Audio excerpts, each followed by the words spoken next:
What if everything you've been taught about Israel's biblical past isn't entirely true?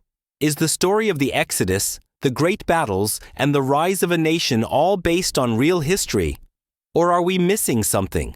Prepare to have your mind blown as we dive into shocking truths that could change everything you think you know about Israel's ancient history.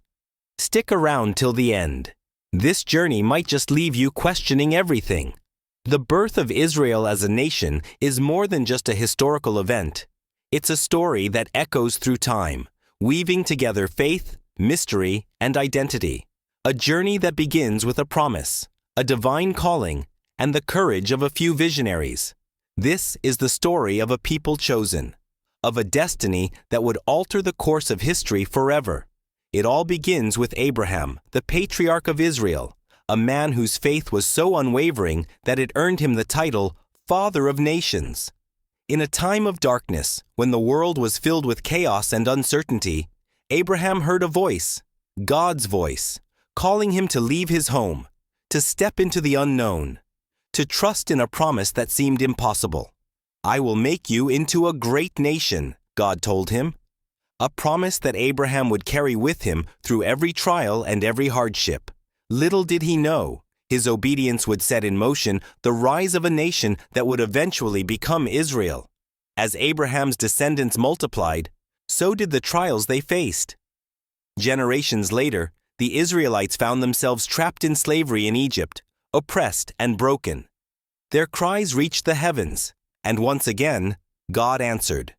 Enter Moses, a man of humble beginnings, born to lead a rebellious and suffering people. His story is nothing short of miraculous, from being raised in Pharaoh's palace to becoming the reluctant deliverer of a people destined for greatness. When Moses parted the Red Sea, leading the Israelites out of Egypt, it wasn't just an escape. It was the birth of a nation. In that moment, they were no longer slaves.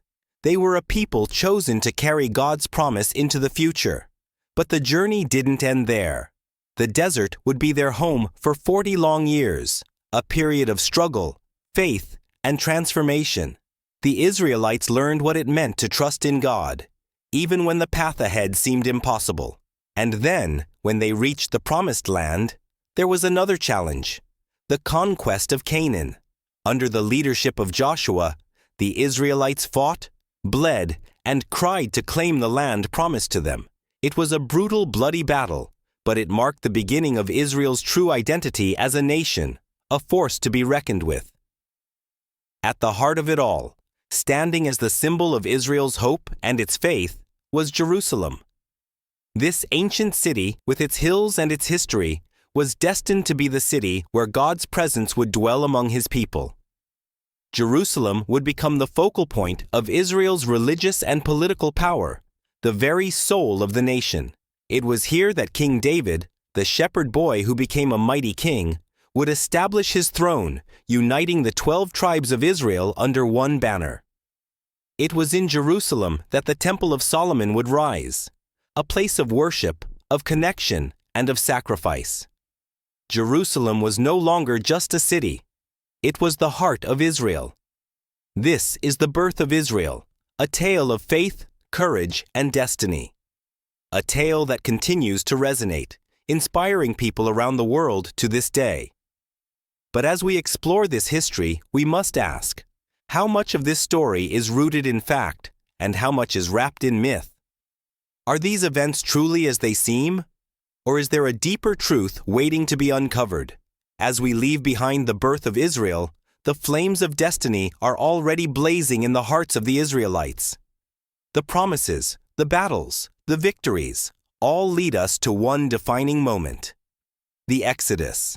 The story is ingrained in the fabric of Israel's identity, a tale of liberation and divine intervention. But is it the unshakable truth, or just a myth that has survived millennia? The answer is far more complex than we might imagine. The Exodus begins with the cry of a nation enslaved. The Israelites were trapped in Egypt, oppressed under the harsh rule of Pharaoh, their hope dwindling with every passing day. Enter Moses, the reluctant hero, called by God to deliver his people from the land of bondage. And so, Moses, armed with nothing but his faith, faced Pharaoh with one message: "Let my people go." Through plagues and miracles, parting seas, turning rivers to blood, sending locusts and frogs, Israel's path to freedom was paved by the very hand of God. For generations, this story has been told with awe and reverence. The Red Sea parting, the miraculous escape, the journey to the Promised Land. It's an image etched in our minds as one of the most miraculous moments in history. But as we look deeper, the questions arise. Is there any historical evidence to support such an extraordinary event? Could such a vast number of people have truly wandered the desert for 40 years? And if so, why are there no definitive records to prove it? Archaeologists and historians have struggled to uncover physical evidence of the Exodus. Many sites that could potentially hold the keys to this great escape remain unexplored or devoid of evidence. Some argue that the Exodus could have been an exaggerated tale, embellished over time to reflect the grandeur of Israel's history. Could the story have been crafted as a myth of divine providence to solidify Israel's identity? Yet some scholars suggest a different perspective, one where the Exodus wasn't an isolated singular event, but rather a series of smaller, scattered migrations. Perhaps it wasn't as dramatic as we're told, but still significant in its own right. It leaves us questioning, what if the story we know isn't exactly how it happened? As we stand on the edge of this mystery, one thing becomes clear. The Exodus is more than a story. It's a question, a debate that has raged for centuries. The truth may lie hidden beneath layers of time, waiting for the brave to uncover it. But what we do know is this: the Exodus shaped Israel, shaped its identity, and sparked a journey that would define an entire people. The Exodus may have freed the Israelites from the chains of Egypt, but the journey was far from over. The next step in their divine mission was the conquest of Canaan, the Promised Land. This was the moment when the Israelites were told, by God, to march into a land already inhabited and to claim it as their own. Joshua, a courageous leader who took the mantle after Moses, led this brutal conquest, and it's a story that's been passed down through generations with great pride.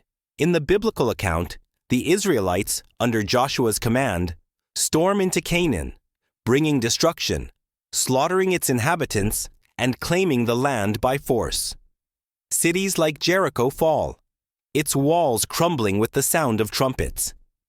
It's a victory story filled with divine intervention, righteous fury, and the promise of a future for God's chosen people. But as we peer deeper into history, questions begin to rise. Did this conquest happen as violently as the Bible tells us? Archaeological evidence paints a different picture, one that raises doubt. While some sites, like Jericho, show signs of destruction, many others do not bear evidence of the epic battles described in Scripture. Could the conquest have been less grand, less violent than we've been led to believe? Could the stories be exaggerated, woven into a narrative to give Israel a sense of divine right to the land? Scholars disagree, with some arguing that the conquest was more gradual, with smaller skirmishes rather than all-out wars. The truth lies somewhere in the middle, hidden beneath layers of time, myth, and history. What we do know is this: the conquest of Canaan is not just about war. It's about identity. It's about Israel becoming a nation with its own roots in a land of promise and struggle. But was it truly as epic as we imagine? As the dust settled from the conquest of Canaan, Israel began to carve out its place in the world. But what followed the triumphs and promises was a reality that many didn't expect: the division of a united kingdom. After King Solomon's reign, the once powerful kingdom was torn apart, splintering into two: the kingdom of Israel in the north and the kingdom of Judah in the south. It was a moment that marked the beginning of a long, painful descent. Solomon's death was the end of an era, a time when Israel stood at the peak of its power. But the harsh reality of division shattered that unity, plunging the once mighty nation into strife. The north, led by a series of rulers, was filled with idolatry and rebellion. The south, though more faithful to the traditions of Jerusalem, couldn't escape the creeping shadows of corruption and downfall. Was this division merely a natural consequence of politics, or was it a divine punishment? The biblical story tells us that the split was inevitable, a curse from God for the people's disobedience. But as we look back through the lens of history, we see a much more complex picture. How much of this division is the result of internal struggles for power? How much was influenced by the ever-growing pressures from neighboring civilizations like Egypt and Assyria? The kingdom's power began to fade, and soon, both Israel and Judah found themselves caught in the crossfire of bigger empires, their once grand legacies fading into history. Were these kingdoms as mighty as the Bible suggests, or did their downfall happen much faster than we're led to believe? The mystery of these lost kingdoms continues to haunt us, leaving us to wonder, did they fall because of their own weaknesses, or was there something more? After the division of Israel, Jerusalem remained the symbolic heart of the nation, its spirit, its soul, and its divine center. But as we move forward, we are faced with a question that challenges everything we thought we knew. Was Jerusalem truly the powerful divine city that the Bible describes, or was its importance overstated in ancient times? For generations, Jerusalem has been seen as the city of David, the place where King David established his throne, and where his son Solomon built the great temple. This temple became the focal point of Israel's worship, a place where God's presence was said to dwell on earth. Jerusalem was not just a city. It was a symbol of God's covenant with his people. It represented hope, power, and the very heartbeat of Israel's religious life. Yet, as archaeology continues to uncover more about Jerusalem's ancient past, new revelations stir the pot of history. The evidence doesn't always align with the biblical narrative. There are debates about the scale of Solomon's temple. Was it as grand as described? Was Jerusalem as powerful as we've been led to believe in its early years? Archaeological findings show that some areas of Jerusalem during the time of David and Solomon might have been smaller than once thought. The city's early history is more ambiguous than the Bible suggests, with conflicting records raising doubts about the true extent of Jerusalem's role. Could it be that Jerusalem's importance was exaggerated over time to elevate its status? Was the city of David truly the capital of a mighty kingdom? Or was it just one of many small city-states fighting for survival? As we dive deeper into Jerusalem's contested past, we must ask, was Jerusalem always the center of Israel's identity? Or is this a narrative shaped by later generations? The truth, it seems, may not be as clear-cut as we'd like to believe. As we've journeyed through the pages of history, we've uncovered both truths and uncertainties about the biblical past of Israel. From the birth of the nation with Abraham's divine promise, to the harrowing exodus and the brutal conquest of Canaan, we've seen how Israel's ancient story is full of monumental events that shaped a people and their faith. But as we've dug deeper, we're left with more questions than answers. Was the Exodus as grand and miraculous as the Bible describes? Or did it happen in a far more subtle, less dramatic way? Was Israel's conquest of Canaan truly the result of divine intervention? Or did history paint it in grander strokes than it really was? And what about the great cities like Jerusalem? Was it really the powerful divine center it's made out to be? Or did the truth get lost over time? The mystery of Israel's biblical past is a puzzle, a story that may never fully align with the history we can prove. But isn't that the beauty of it? These questions are what keep us searching, digging, and debating. What is the truth, and how much of what we've been told is myth? We may never know the full story, but one thing is clear. The ancient history of Israel continues to shape the world today. It influences our faith, our culture, and even the way we understand the world. So, I ask you, what do you think? How much of Israel's past is rooted in truth, and how much is simply a powerful story passed down through generations? If this video sparked your curiosity and made you think differently about Israel's history, I urge you to subscribe, like, and share your thoughts in the comments below. Don't forget to watch the entire video to uncover more shocking truths and join the conversation.